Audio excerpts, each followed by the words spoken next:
Muito bom, eu quero compartilhar com você uma palavra de Deus neste momento, sementes de avivamento. Eu sei que o plano de Deus para a sua vida é tremendo, é maravilhoso, é poderoso. Eu quero compartilhar com você, considerando que nós não podemos perder o tempo, nós não podemos parar de anunciar a palavra de Deus. Nós temos aqui no Evangelho, na carta de Judas, o apóstolo Judas, ele escreve para a igreja, e ele vai dizer, ele vai falar aqui no versículo 23, e salvai alguns, arrebatando-os do fogo, e salvai alguns, arrebatando-os do fogo.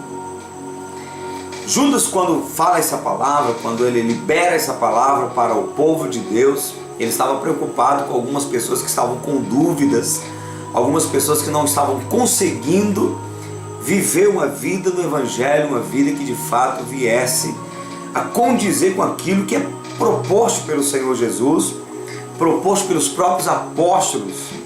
O apóstolo Paulo diz que o Evangelho é o poder de Deus para a salvação de todo aquele que crê.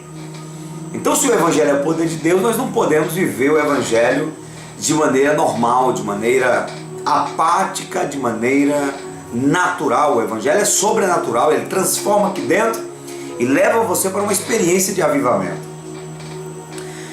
E quando ele diz que nós devemos nos preocupar uns com os outros, devemos ter misericórdia daqueles que estão fracos, que estão na dúvida, arrebatando-os do fogo. E eu vou falar rapidamente de que fogo o apóstolo Judas está falando. Ele está falando de dois tipos de fogo. O primeiro fogo que eu quero mencionar que Judas está falando aqui é do fogo da tentação, o fogo da provação, o fogo da luta, da dificuldade. Aquele mesmo fogo que Sadraque, Mesaque e Abdenego, eles tiveram que se submeter, porque eles não negaram o nome de Deus, porque eles não se prostraram diante da estátua de Nabucodonosor lá na Babilônia. Então eles foram lançados na fornalha de fogo ardente e Deus os livrou. Então às vezes nós somos provados por fogo, passamos por adversidades, por dificuldades, que é como uma prova de fogo. E eu me lembro da história do apóstolo João, ele que amou tanto o Senhor. Diz a história, segundo Eusébio de Cesareia, que o apóstolo João foi lançado numa caldeira de óleo fervente. E o milagre foi tão grande que quando tiraram ele não tinha uma lesão no corpo. Igual Sadraque, Mesaque e Abdenego. Deus os livrou. Deus o livrou no momento da provação de fogo. E eu creio que é isso que Deus quer fazer na minha vida e na sua vida, quer nos livrar das provações de fogo. A palavra do Senhor diz: se passares pelo fogo, esse não te queimará.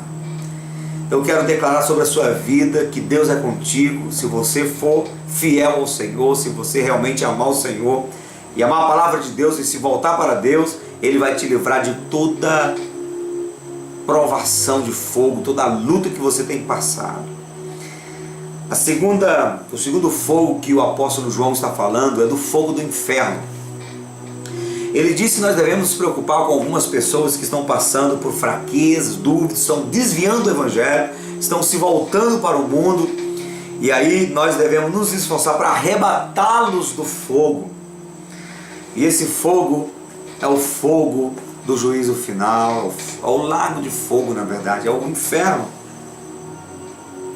Em Marcos capítulo 9, versículo 47 diz: e se teu olho te escandalizar, lança-o fora. Melhor é para ti entrares no reino de Deus com um só olho, do que tendo dois olhos, ser lançado no fogo eterno, onde o seu bicho não morre e o fogo nunca se apaga. Jesus fala que no inferno é um lugar onde o bicho não morre, o verme não morre e o fogo não se apaga. E o Senhor quer nos livrar do fogo do inferno. De repente, você que está me ouvindo agora e me assistindo, tem pensado em desviar do Evangelho, se voltar para o mundo. A Bíblia diz: não ameis o mundo nem o que no mundo há. Aquele que ama o mundo é inimigo de Deus. Eu quero dizer para você, se fortaleça no Senhor. E de repente você que já está desviado do Evangelho, saiu do Evangelho, fugiu da presença de Deus. O próprio Jesus fala que é melhor entrar no céu com um olho do que com os dois entrar no inferno, porque o inferno é o lugar onde o fogo nunca apaga e o bicho nunca morre. E o apóstolo Judas, quando está falando que devemos lutar para arrebatar alguns do fogo, ele está se referindo ao fogo do inferno, ao fogo eterno. E nós precisamos, de fato, buscar a Deus e nos mantermos na presença de Deus, para que sobre nós não ocorra, não aconteça cairmos no laço que venha nos destinar ao fogo eterno. O Senhor tem um plano de te abençoar, um plano de te salvar, um plano de te edificar, te levantar e tirar você de qualquer caminho errado. O que é melhor? Passar por qualquer lutas, nos disciplinarmos? O que é melhor? Perseverarmos no reino de Deus e lutarmos até o sangue, combatendo contra o pecado e não negando o Senhor, e temos a garantia da vida eterna com Deus? Ou abrir mão da cruz e seguir o caminho da carne, e no final das contas a gente ter como consequência a condenação eterna, o fogo eterno? Jesus fala que adianta o homem ganhar o mundo inteiro e perder sua alma, ou que não daria o homem em resgate da sua alma. Quando você entende na revelação do Espírito que o céu é real, que há uma eternidade esperando por nós no céu, e que também o inferno é real, e que ou eu estou preparado para ir para o céu, ou estou preparado para ir para o inferno. Quando isso vem como uma revelação dentro de nós, nós tomamos jeito na vida, entregamos nossa vida para Deus, tomamos nossa cruz, e ao invés de cairmos no fogo da condenação, nos enchemos do fogo do Espírito Santo. Que você possa se despertar para Deus, se volte para Deus, e Ele vai te livrar do fogo da provação e vai te livrar do fogo do inferno. Jesus está voltando e não há mais tempo a perder. Precisamos nos humilhar, orar, buscar a face do Senhor e nos converter dos nossos maus caminhos, pois a chegada do Mestre está próxima, está bem aí, está muito perto.